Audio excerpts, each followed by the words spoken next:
for coming. This is a session that we organize, and when I say we, I refer to Thessaloniki Innovation Zone. For those of you that are not familiar with us, we are a regional development organization, a state organization, supporting the innovation ecosystem of the city through various projects and initiatives.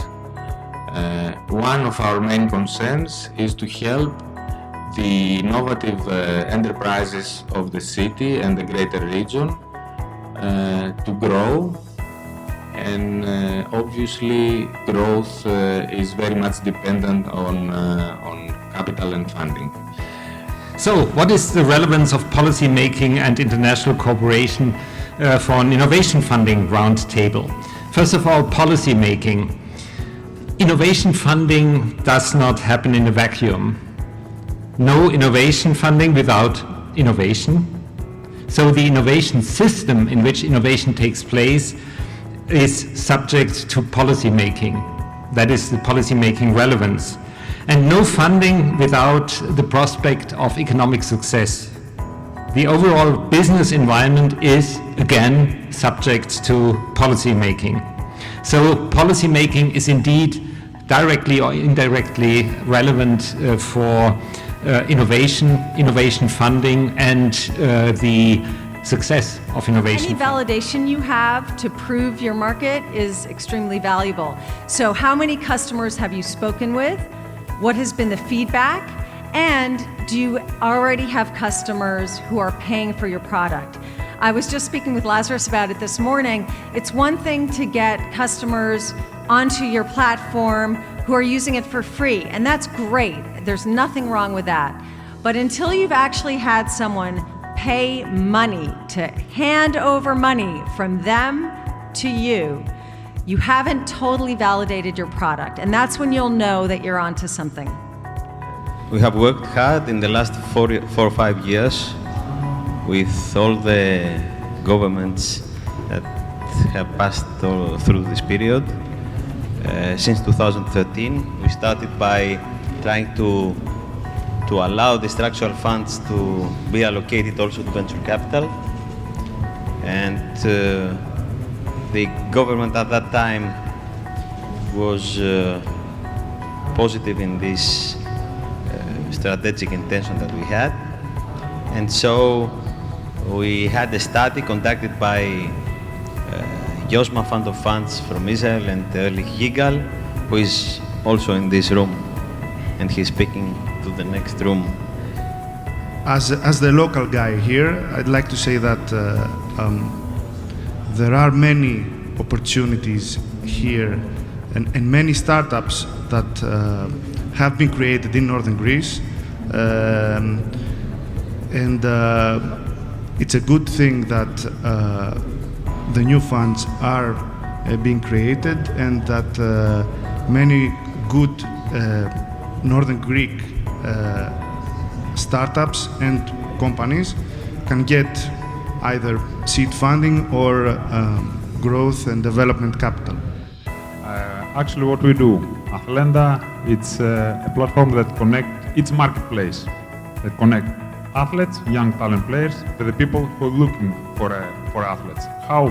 Through the video. Quick, simply. Every player has ability through our platform just upload his video and tag himself. For example, 2-point shot, 3-point shot, or dunk. The program cut this frame, and organize it to the folder. So each player has his own portfolio with his best highlights. And right now I am a general partner in one of the new funds that have been approved by the EIF and will be working activated at the end of the year in the innovation window. Our target is to raise 35 million euros and deploy them throughout Greece.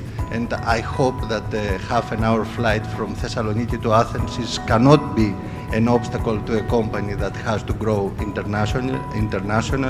So this is not a problem, but Apart from that, we have plans to be here and to work with any local organization, team, incubator, accelerator, whatever is here, and to work very closely with them, see teams, and select the best of them and really support them. And the question has to do about how do you find the good stories, the good ideas. I mean, you help young players to be found.